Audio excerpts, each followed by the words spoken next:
సంవత్సరాల తరబడి ఎన్ని మందులు వాడినా మీ మోకాల నొప్పులు తగ్గట్లేదా? ప్రాణ పెయిన్ క్లినిక్ లో అత్యాధునిక చికిత్స. హైవేలు డెత్ వేలుగా మారుతున్నాయి. రోడ్డుపై ఆగి ఉన్న వాహనాలు ప్రాణాలను తీసేస్తున్నాయి. సూర్యాపేట జిల్లాలో ఆగి ఉన్న కంటైనర్ ను కారుతో ఢీకొట్టి ఇద్దరు దంపతులు మృతి చెందిన ఘటన మరొక ముందే మరో ఘోర రోడ్డు ప్రమాదం చోటు చేసుకుంది. కోదాడ శివారు దుర్గాపురం వద్ద ఆగి ఉన్న లారీని వెనుక నుంచి కారు ఢీకొట్టింది.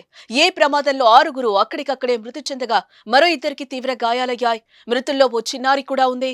ప్రమాద సమయంలో కారులో 8 మంది ప్రయాణిస్తున్నట్లుగా తెలుస్తోంది.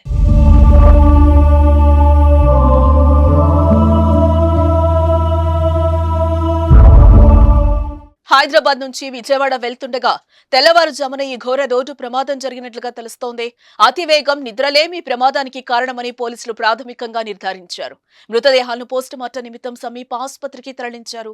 గాయపడిన వారిని ఆసుపత్రికి తరలించి చికిత్స అందిస్తున్నారు. ప్రమాదంపై పోలీసులు కేసు నమోదు చేసి దర్యాప్తు చేస్తున్నారు. హైవేపై భారీ వాహనాలు ఆపి ఉంచడం ప్రమాదాలకు కారణమవుతున్నాయి. రోడ్డుపై ఎక్కడ పడితే అక్కడ డ్రైవర్లు వాహనాలను ఆపేసి విశ్రాంతి తీసుకుంటున్నారు. కొన్ని చోట్ల రహదారి పక్కనే ఉన్న డాబాల వద్ద వాహనాలను ఆపేస్తున్నారు.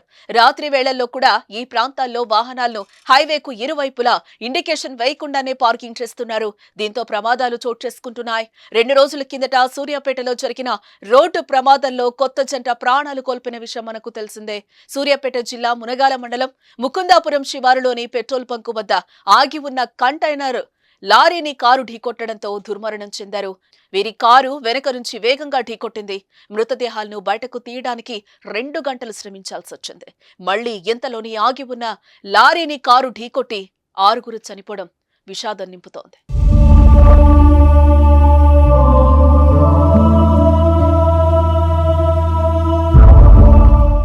సుమన్ టీవీలో మీ పర్సనల్ అండ్ బిజినెస్ ప్రమోషన్స్ కోసం కింది నెంబర్కి కాంటాక్ట్ చేయండి.